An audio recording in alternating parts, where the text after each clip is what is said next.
사랑하는 가족 여러분, 수요일 아침 예배 아버지 올려드립니다. 하나님 감사합니다. 예배 흠양하여 주세요. 예수님의 이름으로 기도드립니다. 아멘. 시편 128편입니다.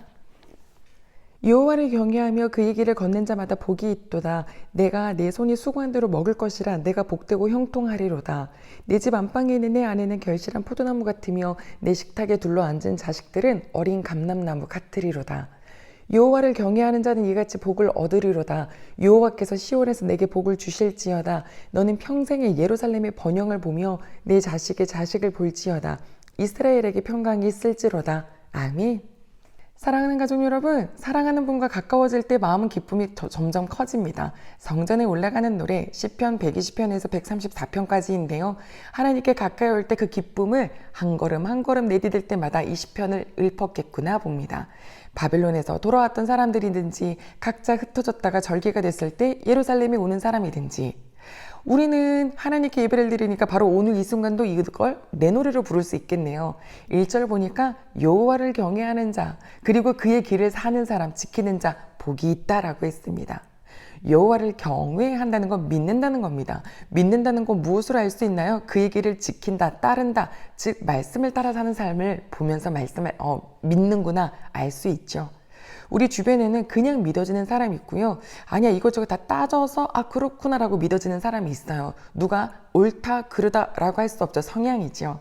그런데 제가 아는 사람 중에 굉장히 이성적인 사람이 있는데 그분이 요즘에 내가 그냥 믿어 그냥 이렇게 얘기를 하더라고요. 그래서 신기했어요.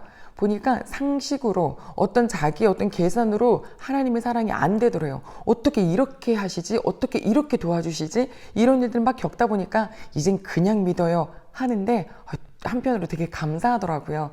더 깊이 하나님과 관계가 맺어지신 것 같아서요. 그러면 그렇게 하나님을 경외하고 주님의 길을 따라가는 사람에게 복이 있는데 어떤 복을 말할까요? 오늘 2절 보니까 너가 너의 손이 수고한 대로 먹을 것이라. 내가 내 손이 수고를 했어요. 노동을 한 거죠. 그런데 거기에 대해서 대가가 왔어요. 이게 복인가요? 복이지요. 예수님께서 그 씨 뿌리는 비유를 얘기하시면서 좋은 땅에 뿌려졌다는 것은 그게 결실을 맺는데 30배, 60배, 100배의 결실을 맺는다 했죠.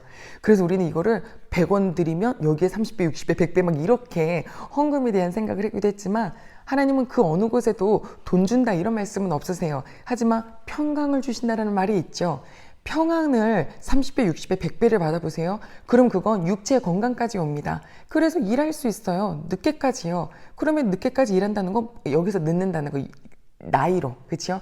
길게 일을 할 수 있고 거기에 대한 소득을 얻을 수 있어요. 이게 하나님이 주시는 복이더라고요. 혹시 오늘 일을 하시나요? 그 자리가 복된 자리인 것을 오늘도 하나님께 고백할 수 있기를 바랍니다.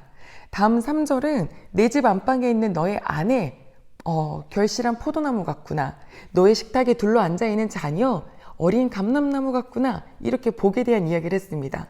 그쵸? 나의 와이프, 나의 배우자가 우리 집에 있어야죠. 다른 집에 가 있으면 안 되겠죠. 게다가 결실한 포도나무 굉장히 주렁주렁 많이 열매를 맺는 거기 때문에 함께 관계도 좋아서 서로 간의 부부의 사이가 너무너무 좋고 또 자녀를 많이 낳게 된다는 그런 복도 함께 있고 어린 아이들이 자녀들이 식탁에 둘러 앉아 있답니다. 특히 유대인들에게 식탁은 하나님의 말씀을 들을 수 있는 자리이고요. 부모님과 자녀 간에 굉장히 교제가 끈끈해지는 자리인데 이 자녀들이 딴 데로 흩어져 있지 않고 이 아버지와 함께 그리고 또 아내와 함께 하는 그 가정을 하나님께서 지키신다라는 그게 복이구나. 이 일상의 복을 노래하고 있어요. 4절에 보니까 그렇지 이게 바로 여호와를 경외하는 자가 이런 복을 받지 라고 이 시인들이 고백합니다. 우리도 오늘 나의 일상을 하나님 이게 진짜 복입니다.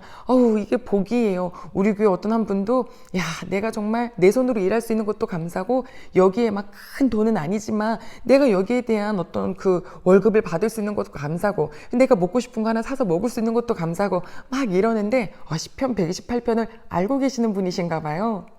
오늘 5절과 6절은 공동체, 너가 있는 곳에 예루살렘에 너가 번영을 계속 볼 것이다. 우리가 있는 곳에 그 공동체가 늘 하나님이 보호하셔서 정말 마르지 않는 샘물처럼 평강을 주시고 또 안식을 주시고 번영을 주신다면 얼마나 행복한 일인가요? 마지막 6절은 너가 자식의 자식을 볼지어다. 바로 장수의 복까지 허락해 주셨는데 우리가 평상시에 이것이 복인 줄 모르고 당연한 줄 알고 살았던 것들이 알고 보니 하나님께서 나에게 당연한 것이 아니라 주님이 보호해 주신 것이고 주신 복이라는 거.